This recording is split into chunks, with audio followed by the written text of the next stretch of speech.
Hello and welcome to night 6 of 8 Lights for 8 Nights. There is a fundamental question that we can ask regarding the mitzvah of lighting the Hanukkah candles, and that is, how do we understand the nature of the mitzvah? Is it a mitzvah like we have of blowing shofar on Rosh Hashanah or eating matzah on Pesach, or is it perhaps a little different? Maybe it's more related to the home, like putting mezuzahs on our doors, etc.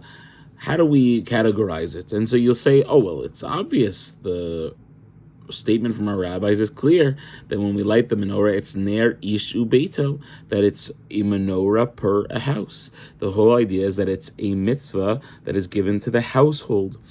However, there's a problem with that. The problem is that it's generally understood that we try to do the lighting of the menorah in front of the people of our homes, in front of as many people as possible. We like to have the whole family there, as opposed to, let's say, another commandment on the house, which is lighting Shabbos candles. Typically, in many Jewish homes, you will have a man and a woman living as husband and wife in a family, and you'll have the woman light the Shabbos candles. And typically, the husband is at shul, or he's elsewhere, and the woman is lighting the Shabbos candles. Why, if it's similar to lighting the menorah, why is he not there? Or let's take mezuzah for another example. A person has the ability to put up a mezuzah in their home. You don't need the whole family there. You just have one person say the bracha, put up the mezuzah. So if the menorah on Hanukkah is at the same caliber of a household mitzvah, then perhaps it should be exactly the same as these other mitzvot, and you should just have one person, one messenger of the family, go ahead and light the menorah, and no one else needs to be involved. It must be, though, that there is something more with the mitzvah of Hanukkah, that fundamentally it is a household commandment, much like Shabbos candles, much like putting up a mezuzah, but it's somehow fundamentally different. How so?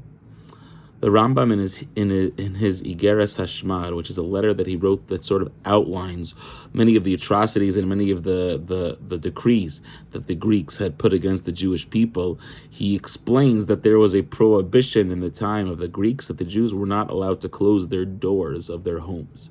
And the Medrash explains further that not only could they not close their doors, but if they locked their doors, then they could be liable for the death penalty. And explain many of the rabbinic commentators that it's clear that the one major deficit, on top of so many others that we had during the times of Hanukkah, during what led to the revolution of Hanukkah, it's clear that there was an attempt to destroy the Jewish home, an attempt to destroy the humility, the privacy, the honor, the beauty, the splendor of a Jewish home. That, yes, happens when the door is closed and it's not open to the public entirely. That was violated in a sense, say our rabbis, during this time period. And since it was indeed violated, we have to go above and beyond to reignite the purity associated with the Jewish home and highlight not just the household element of the mitzvah of menorah, but more than that, bring the whole household to be a part of it. Yes, it is a commandment ner ishu beis, so the entire home has an obligation to do it, therefore only one person is technically able to fulfill the obligation, but we include everyone, because we're commemorating so much more than the deeper, more underlying mitzvot of Hanukkah and miracles that took place, but so much more than that, on an individualized level. We are valuing and showing the beauty of the Jewish home, and we want everyone to be there, to be a part of it. Hashem should give us this bracha as we continue throughout this holiday of Ner Ishu Beito, that our homes should be filled with beauty, kavod, honor, splendor, and sanctity, and wish everyone a beautiful evening.